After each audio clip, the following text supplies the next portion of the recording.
Welcome, friends. We hope you didn't have a problem uploading the coloring story book from the website, and you can color as I narrate the story. The Tale of R and B, Rosie, Bocce, and Ben, a coloring storybook by Mary Catherine Ralston, illustrated by Keith Keynes. We hope you enjoy this little coloring book. Some of the pictures are quite simple and straightforward, but a few of them are a little bit more complex. In these, we are showing examples of distance and perspective. You have probably noticed that as things are farther away, they become fainter and paler in color. We encourage you to remember this in your coloring because it will make your pictures more natural and realistic. Thanks for uploading the story. Rosie was a tiny lady who loved flowers and going for a long walk. Full of smiles and questions, she would stop anyone interesting and talk. She lived in a condo high in the sky. She and her family would watch the birds fly by. Rosie's two boys, Ben and Bocce, were hairy and fun. They were curious, rambunctious, and loved to run. Ben, a young, high-energy, smart rescue, searched and sniffed. He wandered, getting lost during his adventurous drifts. Bocce, an older, slow, thoughtful, golden cocker spaniel, careful and wise. He stayed close to Rosie, watchful with his big, sleepy eyes. 3 times a day, Rosie donned their leashes and would take them to the park, a place where they could do their business, play, and bark. As they left the building, Rosie would say, "Bocce and Ben, stay close and heel."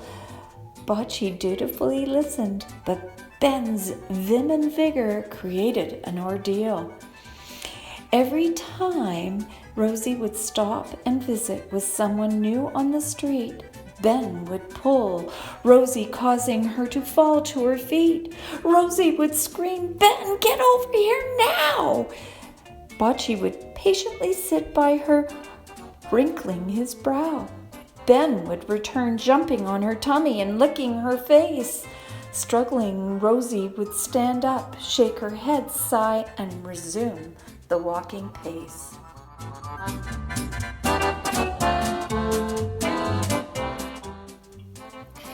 This toppling of Rosie happened at least 3 times when she took her dogs out. Her bottom was bruised while her throat was sore after she gave her shouts.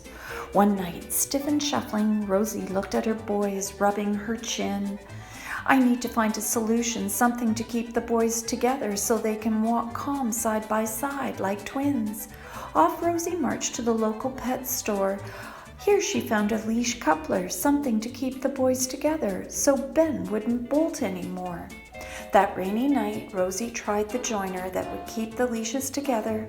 The boys trotted side by side while Rosie held the lead in one hand and an umbrella to try to keep dry from the wet weather.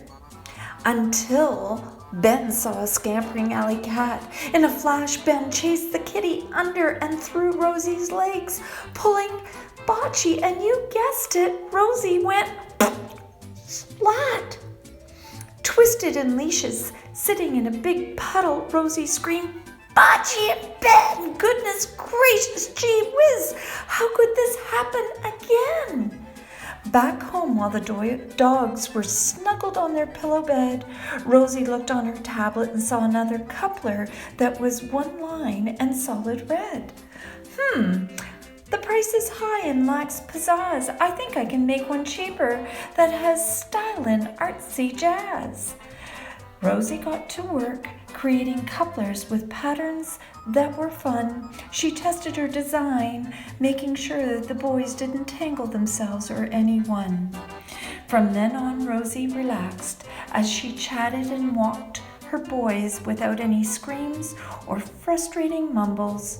She never had to worry again about landing on her bottom after head over heel tumbles.